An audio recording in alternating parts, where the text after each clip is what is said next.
बोल श्री शाम्ब सदा शिव महादेव की जय। नागेन्द्रहाराय त्रिलोचनाय भस्मांगरागाय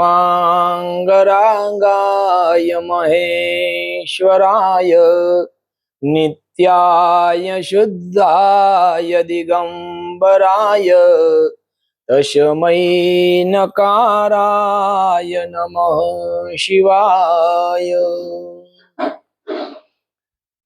शाम्ब सदा शिव महादेव की जय।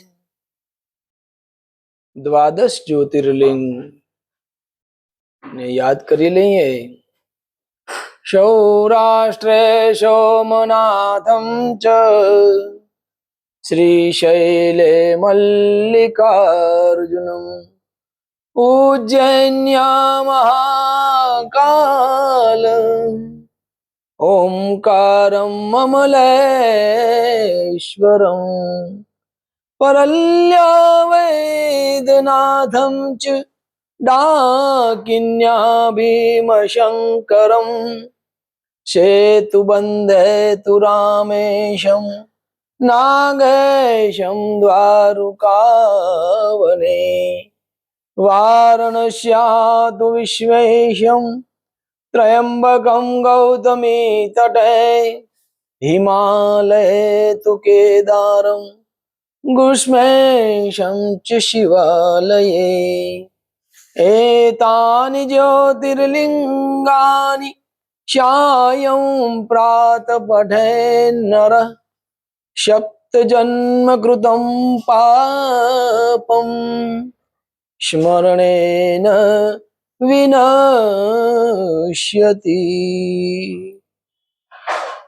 बोल श्री शाम्ब सदा शिव महादेव की जय।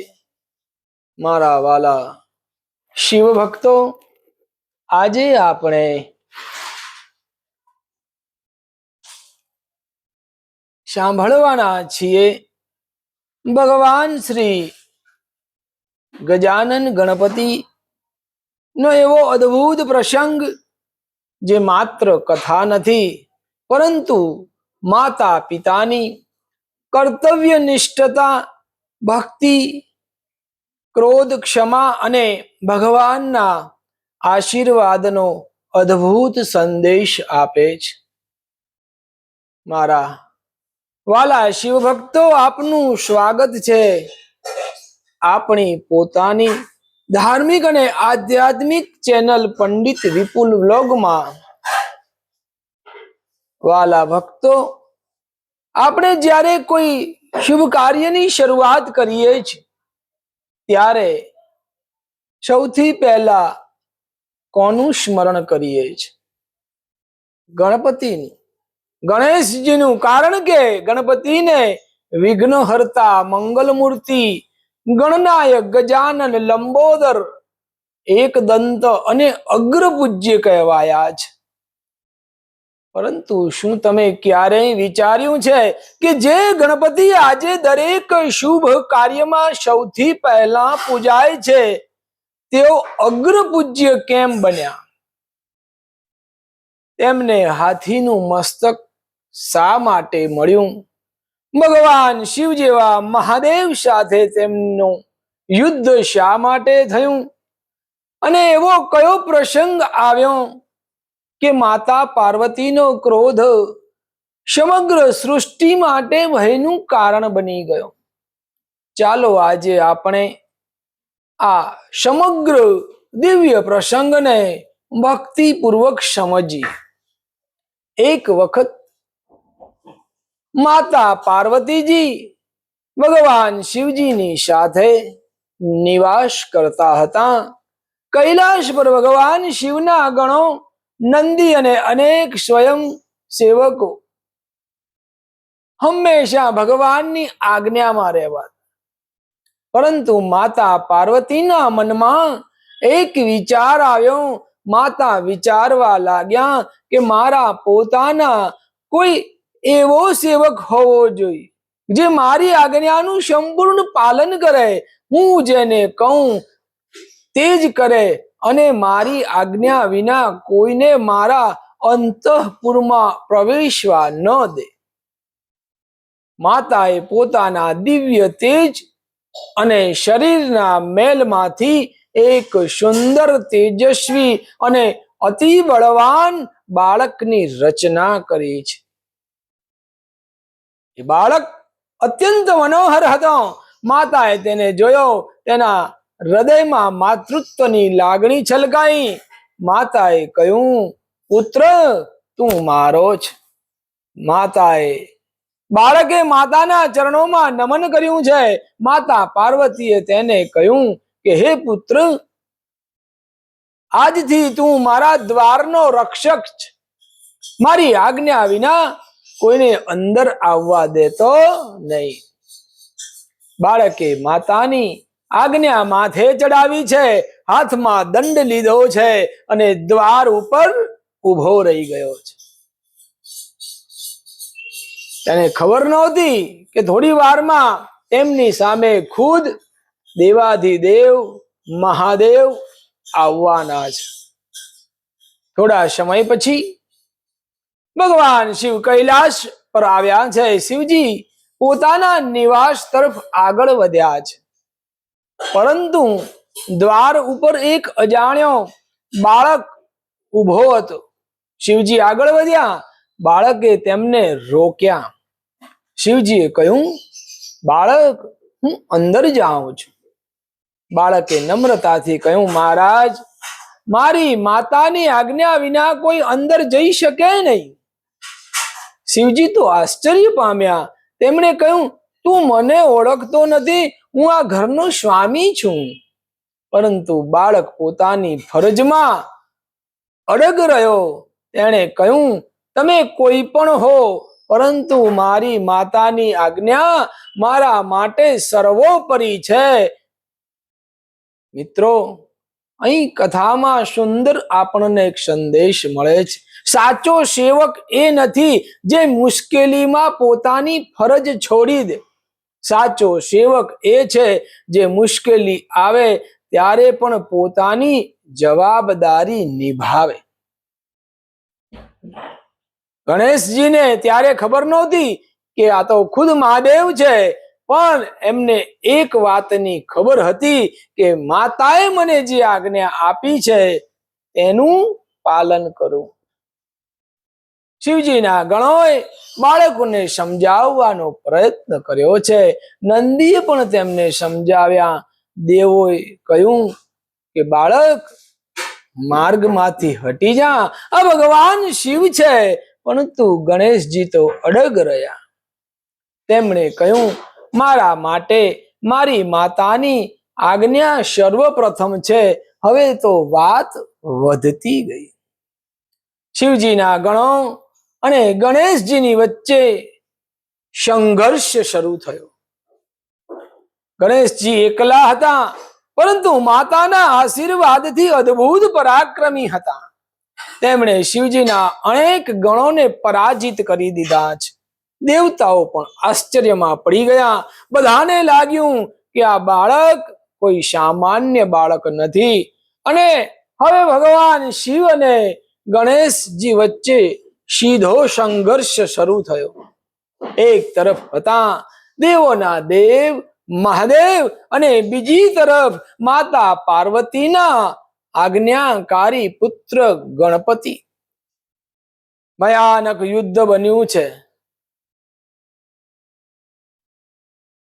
અને ગણેશજી અદ્ભુત પરાક્રમથી લડતા રહ્યા, પરંતુ ભગવાન શિવે પોતાના શસ્ત્રથી ગણેશજીનું મસ્તક શરીરથી અલગ કરી દીધું અને ગણેશજી ધરતી પર ઢળી પડ્યા. દ્રશ્ય જોઈ સમગ્ર સૃષ્ટિ જાણે સ્તબ્ધ બની ગઈ. માતા પાર્વતીને ખબર પડી કે તેમના પુત્રનું મસ્તક કાપી નાખવામાં આવ્યું છે. ત્યારે તેમનું માતૃ હૃદય આઘાતથી ભરાઈ ગયું. માતાએ પોતાના નિર્જીવ પુત્રને જોયો છે. આંખમાંથી આંસુ વહેવા લાગ્યા. પરંતુ આંસુ પછી માતાનો ક્રોધ જાગ્યો છે. માતાએ કહ્યું કે મારા પુત્રનો વધ કરનારને હું ક્ષમા નહીં કરું. પાર્વતીજીની શક્તિઓ પ્રગટ થવા લાગી. દિવ્ય શક્તિઓએ સમગ્ર સૃષ્ટિને ઘેરી લીધી. દેવતાઓ ગભરાઈ ગયા. બધાએ સમજાયું કે માતાનો ક્રોધ શાંત નહીં થાય તો સૃષ્ટિ માટે ભયંકર પરિણામ આવી શકે છે. બધા દેવતાઓ માતા પાર્વતીજી પાસે ગયા. તેમણે પ્રાર્થના કરી કે હે જગદંબા, હે માતેશ્વરી, અમારાથી જો કોઈ ભૂલ થઈ હોય તો ક્ષમા કરો. દેવતાઓએ માતાજીની સ્તુતિ કરી છે. તેમણે કહ્યું કે હે માતા, તમે તો સમગ્ર જગતની શક્તિ છો.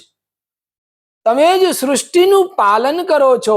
કૃપા કરીને તમારા ક્રોધને શાંત કરો. માતા પાર્વતીએ કહ્યું, મારો પુત્ર જીવિત થશે ત્યારે જ હું શાંત થઈશ. દેવતાઓ મહાદેવ પાસે જઈ અને પ્રાર્થના કરી.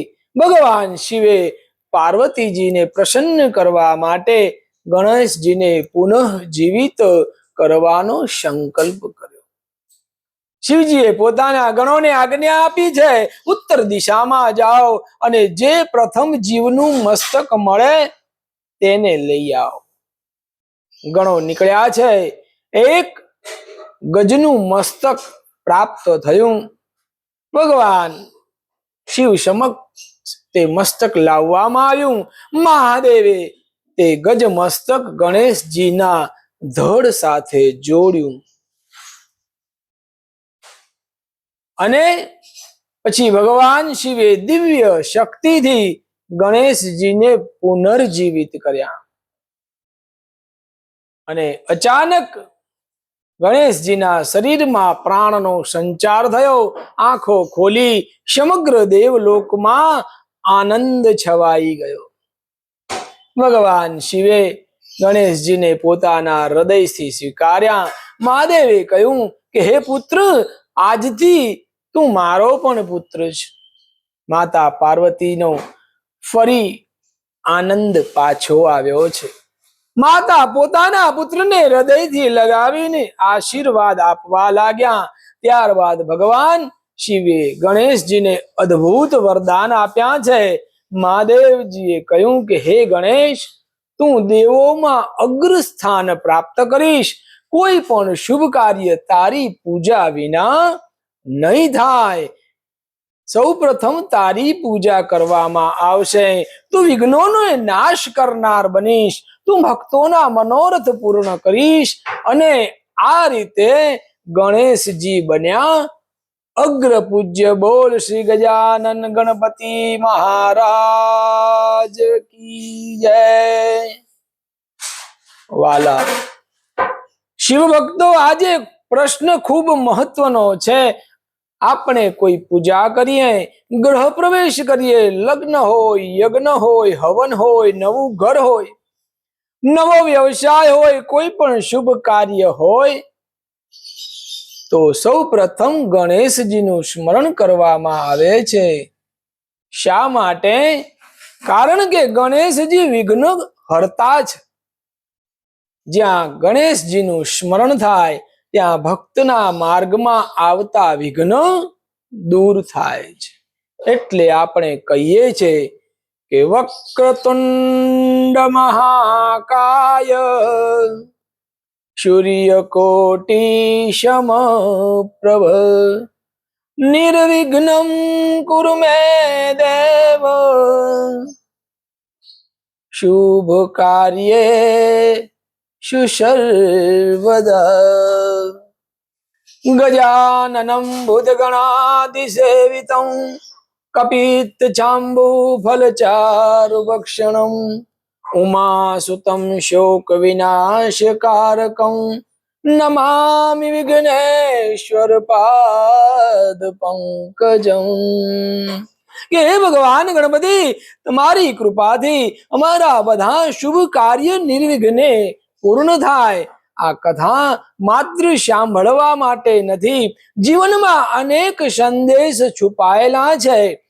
પહેલો, માતા પિતાની આજ્ઞાનું પાલન. ગણેશજીને ખબર હતી કે તેમની સામે કોણ ઊભું છે, પરંતુ તેમની ફરજ શું તે મહત્વનું હતું. આપણે પણ માતા પિતાના આશીર્વાદને જીવનમાં સૌથી મોટું ધન માનવું જોઈએ. બીજું, કર્તવ્યમાંથી પાછળ ન હટવું. ગણેશજી એકલા હતા, સાથે મહાદેવ હતા. સામે મહાદેવ હતા, છતાં પણ પોતાની ફરજ છોડી નહીં. ત્રીજું, ક્રોધનું પરિણામ. એક ક્ષણનો ક્રોધ કેટલું મોટું પરિવર્તન લાવી શકે છે, તેનો આ પ્રસંગ આપણને બતાવે છે. ચોથું, માતાની શક્તિ. માતા પાર્વતીનો પુત્ર પ્રત્યેનો પ્રેમ આપણને બતાવે છે કે માતાનું હૃદય કેટલું વિશાળ અને શક્તિશાળી હોય છે. પાંચમું, ક્ષમા અને પુનઃસ્થાપન. મહાદેવે અંતે ગણપતિને પોતાના પુત્ર તરીકે સ્વીકાર્યા. આ આપણને શીખવે છે કે ભૂલ પછી પણ પ્રેમ અને ક્ષમાથી સંબંધ ફરીથી જોડાઈ શકે છે. વાલા શિવ ભક્તો, ભગવાન ગણપતિના પ્રાકટ્યની સ્મૃતિમાં ભક્તો ગણેશ ચતુર્થીનો પવિત્ર ઉત્સવ ઉજવે છે. મહારાષ્ટ્રમાં સૌથી વધારે ઉજવાય છે, અને હવે આપણા ગુજરાતમાં ઘેર ઘેર ગામડાઓમાં પણ ગણપતિનો ઉત્સવ ઉજવવામાં આવે છે. ઘરે ગણપતિની સ્થાપના કરવામાં આવે છે. ભક્તો તેમને દુર્વા અર્પણ કરે, લાડુ અને મોદકનો ભોગ ધરાવે, ગણપતિને પ્રાર્થના કરે કે હે ગણપતિ બાપા, અમારા ઘરમાં સુખ આપો, અમારા પરિવારને આરોગ્ય આપો, અમારા જીવનમાંથી વિઘ્નો દૂર કરો, અમારા બાળકોને સદબુદ્ધિ આપો, અમારા ઘરમાં શાંતિ અને સમૃદ્ધિ રાખો. પરંતુ યાદ રાખજો, ગણપતિને માત્ર મોદક કે ફૂલથી પ્રસન્ન કરવા કરતા સારા કર્મો અને શુદ્ધ હૃદયથી પ્રસન્ન કરવા વધુ મહત્વનું છે. વાલા શિવ ભક્તો, આજે આપણે જાણ્યું કે કેવી રીતે માતા પાર્વતીના દિવ્ય અંશમાંથી ગણપતિનું પ્રાગટ્ય થયું, કેવી રીતે તેમણે માતાની આજ્ઞા માટે મહાદેવને પણ દ્વાર ઉપર રોક્યા, કેવી રીતે મહાદેવ અને ગણેશજી વચ્ચે ભયંકર યુદ્ધ થયું, કેવી રીતે ગણેશજીનું મસ્તક અલગ થયું, કેવી રીતે માતા પાર્વતીના ક્રોધથી સમગ્ર સૃષ્ટિમાં ભય છવાયો, અને અંતે મહાદેવે ગણેશજીને હાથીનું મસ્તક આપીને પુનર્જીવિત કર્યા, તેમના પોતાના પુત્ર તરીકે સ્વીકાર્યા અને વરદાન આપ્યું કે હે ગણેશ, કોઈ પણ શુભ કાર્ય તારી પૂજા વિના શરૂ નહીં થાય. આજથી જ આપણે પણ દરેક શુભ કાર્યની શરૂઆત થાય છે ત્યારે શ્રી ગણેશાય નમઃથી આપણે મંત્ર બોલી ભગવાનનું નામ લઈને આપણે શરૂઆત કરીએ છીએ. ચાલો આપણે પણ ભગવાન ગણેશજીને પ્રાર્થના કરીએ કે હે ગજાનન મહારાજ, અમારા જીવનમાં તમામ વિઘ્નો દૂર કરજો, અમને સદબુદ્ધિ આપજો, અમારા પરિવાર પર તમારી કૃપા રાખજો, અમારા ઘરમાં સુખ શાંતિ ને સમૃદ્ધિ રાખજો, અમને સત્યના માર્ગે ચલવાની શક્તિ આપજો. અને જ્યારે પણ અમે કોઈ શુભ કાર્ય શરૂ કરીએ ત્યારે સૌથી પહેલા તમારું સ્મરણ થાય એવી બુદ્ધિ આપજો. વાલા મિત્રો, આ ધાર્મિક કથા તમને ગમી હોય તો પંડિત વિપુલ વ્લોગને જરૂરથી સબસ્ક્રાઇબ કરજો, લાઈક કરજો, તમારા પરિવાર અને મિત્રોની સાથે શેર કરજો. ફરી મળીશું આવી એક સુંદર પૌરાણિક કથા સાથે. ત્યાં સુધી ઓમ ગમ ગણપતये નમઃ. ગણપતિ બાપ્પા મોર્યા, મંગલ મૂર્તિ મોર્યા, ગજાનન ગણપતિ મહારાજ કી જય, દેવાધિદેવ મહાદેવ કી જય. નમઃ પાર્વતી પતે હર હર મહાદેવ હર.